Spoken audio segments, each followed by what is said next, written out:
ព្រះនាងម្ចាស់ហ្គៀសមានផ្ទៃពោះម្ដងទៀតហើយ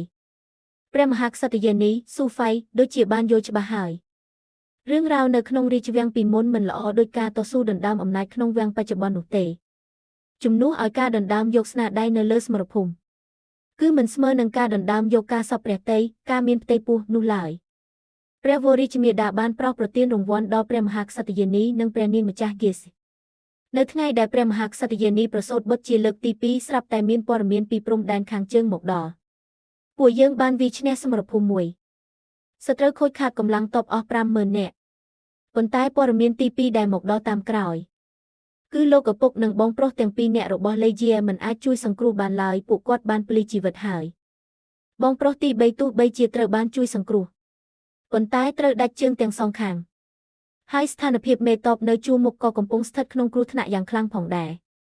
ទ្រង់បានយាងមកកាន់វាំងរបស់ខ្ញុំទាំងប្រញាប់ប្រញាល់ហើយបានប្រគល់រាជសារមួយច្បាប់មកឲ្យខ្ញុំបញ្ជាឲ្យបងប្រុសរបស់ឯងធ្វើដំណើរទៅកាន់ព្រំដែនខាងជើងជាបន្ទាន់នៅយប់នេះខ្ញុំបានទទួលរាជសារទាំងបង្ខំចិត្តបងប្រុសបានត្រៀមខ្លួនរួចរាល់ហើយបន្ទាប់ពីទទួលរាជសារគាត់នឹងចេញដំណើរភ្លាមមុនពេលចេញដំណើរខ្ញុំបានទៅជួបនឹងជេកជាមួយបងប្រុសខ្ញុំបានវិភាគពីស្ថានភាពរបស់ស្ត្រីជូនគាត់និងបានប្រាប់ពីចំណុចខ្សោយរបស់ពួកវារួមទាំងវិធីការពារខ្លួនឲ្យបានល្អផងដែរបងប្រុសមានការភ្ញាក់ផ្អើលយ៉ាងខ្លាំងហើយបានសួរថាហេតុអ្វីបានជាខ្ញុំដឹងរឿងរ៉ាវលម្អិតយ៉ាងនេះខ្ញុំពិតជាមិនអាចប្រាប់បានទេថានេះជាការចាប់ជាតិមកវិញ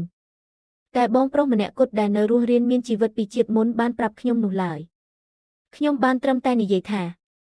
ព្រះមហាក្សត្របច្ចុប្បន្នសពព្រះតីឲ្យខាងខ្សែរាជវង្សខាងមាតាចូលរួមក្នុងកិច្ចការនយោបាយ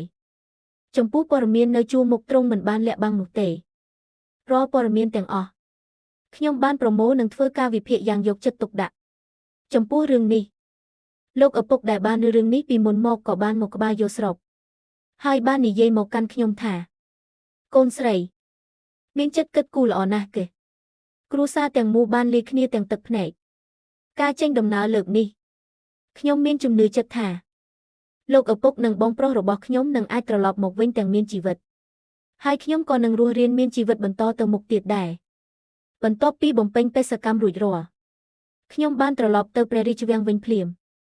ហើយស្រាប់តែបានឮព័ត៌មានដ៏រន្ធត់មួយទោះបីជាហ្គេសេបានលះបង់ជីវិតដើម្បីការពារក៏ដោយ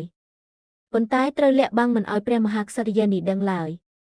នៅក្នុងដំណាក់កាលដ៏សំខាន់នៃការប្រសូតបុត្ររបស់លេជានៅពេលដែលនាងបានដឹងព័ត៌មានអំពីលោកឪពុកនិងបងប្រុសរបស់នាងមានការឈឺចាប់ជាខ្លាំងរហូតតដង្ហើមតែមុនពេលដកដង្ហើមចុងក្រោយនាងបានប្រើកម្លាំងចុងក្រោយទាំងអស់ដើម្បីរុញទារកនៅក្នុងផ្ទៃឲ្យប្រសូតចេញមកគឺជាបុត្រាបែបខ្ចីប៉ុន្តែពេលប្រសូតមករាងកាយរបស់កូននោះប្រែជាខៀវស្វាយអស់ទៅហើយដោយសារតែបានថប់ដង្ហើមស្លាប់បាត់ទៅហើយស្លាប់ក្នុងផ្ទៃពេលហ្គេសេទទួលបានព័ត៌មាននេះទ្រង់មានការសោកស្ដាយនិងអាណិតអាសូរជាពន់ពេកនៅពេលដែលខ្ញុំត្រឡប់មកវិញទ្រង់ទើបតែដឹងខ្លួនឡើងខ្ញុំក៏ប្រញាប់ទៅសួរសុខទុក្ខទ្រង់ខ្សែភ្នែករបស់ទ្រង់មើលទៅអស់សង្ឃឹមយ៉ាងខ្លាំងលុះពេលឃើញខ្ញុំមកទើបទ្រង់ហាក់ដូចជាមានកម្លាំងចិត្តឡើងបន្តិចទ្រង់បានកាន់ដៃខ្ញុំហើយមានបន្ទូលថាព្រះមហាក្សត្រយានីបានយាងទៅបាត់ហើយពុត្រាក៏បានយាងទៅបាត់ដែរខ្ញុំគ្មានសល់អ្វីទាំងអស់ហើយខ្ញុំបានព្យាយាមអត់ធ្មត់នឹងក្តីរំខានក្នុងចិត្តហើយមិនអាចដកដៃចេញបានឡើយនៅក្នុងចិត្តរបស់ខ្ញុំទោះបីជាខ្ញុំចង់សើចចំអកលើគំនរទុករបស់គេក៏ដោយប៉ុន្តែខ្ញុំនៅតែត្រូវធ្វើជាសម្ដែងខ្ញុំបានលួងលោមទ្រង់ដោយសម្ដីទន់ភ្លន់ថា